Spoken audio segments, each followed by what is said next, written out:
अस्सलाम वालेकुम नाज़रीन, उम्मीद करता हूँ आप सब खैरियत से होंगे। तो वीडियो शुरू करने से पहले आप सबसे गुजारिश है कि हमारे चैनल को सब्सक्राइब कर दें। तो आज फिर हम आपके लिए एक बहुत ही अच्छी स्टोरी लेकर आए हैं। उम्मीद करता हूँ आपको ये भी पसंद आएगी। तो चलिए शुरू करते हैं अपनी आज की स्टोरी। तो ये कुछ इस तरह होती है कि गाँव में एक बूढ़ी औरत और उसका बेटा रहते हैं। उस जो बूढ़ी औरत का हस्बैंड होता है उसकी डेथ हो चुकी होती है और वो उसका बेटा एक घर में रहते हैं। वो बहुत ज़्यादा गरीब होते हैं। तो वो जो बूढ़ी औरत होती है वो टोकरियाँ बनाकर जाकर बाज़ार में बेचती है, जिससे उनका गुज़र बसर होता है। तो कुछ अर्सा बाद फिर वो उसकी डेथ हो जाती है। तो उसके पीछे बेटा अकेला रह जाता है। तो वो भी वही टोकरियाँ बनाता है, उनको जाके बाज़ार में बेचता है। जो उसके पास थोड़े बहुत पैसे जमा होते हैं, उससे वो घर की ज़रूरियात का सामान ले लेता है और जो बकाया होता है वो उसको अपने पास सेव कर लेता है कि नहीं मैं बाद में यूज़ करूँगा। तो इसी तरह उसकी रूटीन चल रही होती है। एक दिन वो अपनी दुकान में काम कर रहा होता है। तो वहाँ एक लड़का आता है, वो उससे भीख मांगता है। तो वो बंदा उसे कुछ पैसे देकर वहाँ से भेज देता है। लेकिन जब दूसरे दिन वो फिर अपनी दुकान पर जाता है तो वही लड़का एक दफ़ा फिर से उसके पास आता है भीख मांगने। तब वो उसे कहता है कि तुम भीख क्यों मांग रहे हो? तो वो उसे कहता है कि मैं भीख मांगता हूँ और इन्हीं भीख के पैसों से फिर मैं अपने लिए खाना खरीदता हूँ। तो बंदा उस लड़के को कहता है कि अगर तुम मेरे पास काम करो, अगर मैं तुम्हें ये टोकरियाँ बनाना सिखा दूँ, तो क्या तुम मेरे पास काम करोगे? मैं तुम्हें 3 टाइम का खाना भी दूँगा और तुम्हें रहने के लिए जगह भी दूँगा। तो उस लड़के का माँ-बाप जो है वो नहीं होते, वो अकेला दर-बदर भटक रहा होता है। तो वो ये बात सुन के बहुत ज़्यादा खुश होता है और फ़ौरन से इस बात पे रज़ामंद हो जाता है कि मैं आपके साथ टोकरी बनाने में मदद करूँगा और आप मुझे 3 टाइम का खाना और रहने के लिए जगह भी देंगे। तो वो उसके साथ उधर टोकरी बनाना शुरू कर देता है। फिर रात को वो सब निकालने जाते हैं वहाँ पे, वो लड़के को उधर उसको खाना वगैरह मुहैया करता है। तो वो लड़का उसकी खाना बनाने में भी हेल्प करता है। तो उन दोनों की ज़िंदगी इसी तरह गुजरने लगती है। तो टोकरियाँ बनाने के लिए वो उनको जो लकड़ी ज़रूरत होती है वो रोज़ाना जंगल से लेने जाना पड़ता है। तो एक दिन क्या होता है कि वो दोनों जंगल से लकड़ियाँ लेने जाते हैं। वहाँ से लकड़ियाँ लेके जैसे ही वापस आ रहे होते हैं तो वो रास्ता जो है बहुत ज़्यादा ख़राब होता है जिससे उनको गुजरना होता है। उन दोनों ने लकड़ियाँ उठाई होती हैं। तो जो वो बंदा था जो टोकरियाँ बनाया करता था, उसका पाँव फिसलता है और वो नीचे गिर जाता है। वो लड़का फ़ौरन से भागते हुए जाता है, उसे वहाँ से खड़ा करता है और उसे डॉक्टर के पास ले जाता है। जब डॉक्टर उसका चेकअप वगैरह करता है तो पता चलता है कि उसका जो बाजू है वो मुकम्मल तौर पर टूट चुका है।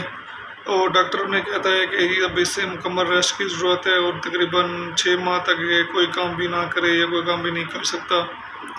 तो इस बात से वो दोनों परेशान हो जाते हैं कि अब हमारा क्या होगा। तो खैर वो फिर घर चले जाते हैं। वहाँ पे जो उस बंदे ने थोड़े बहुत पैसे जमा किए हुए थे वो उन्हीं से अपना गुजर बसर स्टार्ट करते हैं। दो दवाइयाँ होती हैं और जो रोज़ाना का सामान वगैरह होता है वो उन्हीं से लेना शुरू कर देते हैं। लेकिन वो पैसे इतने ज़्यादा ना थे, वो पैसे 2 माह में सारे के ख़त्म हो जाते हैं। उसके बाद वो दोनों परेशान हो जाते हैं कि अब हम क्या करें। तो वो लड़का उस बंदे से कहता है कि मैं दोबारा से दुकान पे जाऊँगा, मैं अकेले टोकरियाँ बनाकर बेचा करूँगा और फिर हम जो उन पैसों से अपना गुजर बसर करेंगे। तो वो लड़का जा रहा होता है अपनी दुकान की तरफ। तो रास्ते में वो देखता है कि 4 और जो छोटे बच्चे होते हैं वो भीख मांग रहे होते हैं। तो वो ये चीज़ देखकर सोचता है कि एक टाइम था कि मैं भी भीख मांगा करता था, तो मुझे इन्होंने टोकरियाँ बनाना सिखाया और आज मैं अपने टोकरियाँ बेचकर अपना गुजर बसर कर रहा हूँ। तो क्यों ना मैं इन 4 बच्चों को भी टोकरियाँ बनाना सिखा दूँ, जिससे मेरे भी मदद हो जाएगी, हमें भी बहुत से पैसे मिलेंगे, जिससे मैं उसका इलाज भी करवा सकूँगा और इनको भी भीख मांगने की ज़रूरत नहीं पड़ेगी।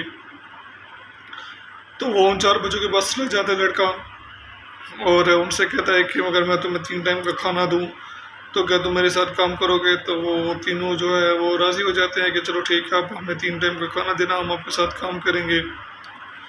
तो वो उन्हें अपनी दुकान पे ले जाता है, वो उन्हें वहाँ पे टोकरियाँ बनाना सिखाता है। लेकिन वो उन लड़के इस चीज़ में कोई दिलचस्पी नहीं लेते, जिसकी वजह से वो बिल्कुल भी ये काम नहीं सीख पाते।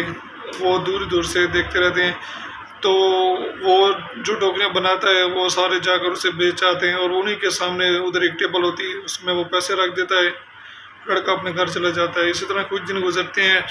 तो वो लड़के जो 4 लड़के वाला आया था वो क्या सोचते हैं कि हम जो इसके पैसे हैं ये चोरी करके जहाँ से भाग जाएं। तो वो जो उस लड़के ने पैसे जमा किए हुए थे वो 4 लड़के उनको रात को चुरा कर वहाँ से भाग जाते हैं। जब सुबह वो लड़का उधर आता है अपनी दुकान पे तो दुकान का दरवाज़ा खुला होता है, जिससे वो बहुत ज़्यादा परेशान हो जाता है। जब दुकान के अंदर जाता है और उस टेबल के पास जाता है तो उसके जो दराज था उसका भी तो ऐसा खुला हुआ था। जब वो देखता है अंदर अंदर पैसे वगैरह हर चीज़ गायब होती है तो बहुत ज़्यादा परेशान होता है और उसे पता चल जाता है कि जो 4 लड़के में लाया था ये सारा उन्हीं का काम है, वो जो है जहाँ से सारा सम पैसे लेकर यहाँ से भाग गए। उसके बाद वो घर चला जाता है तो वो रो रहा होता है। वो बंदा उससे पूछता है कि क्यों रो रहे हो, तो वो उसे सारी कहानी बताता है कि इसी तरह 4 लड़के में लाया था काम पे और वो सारे पैसे लेकर भाग गए।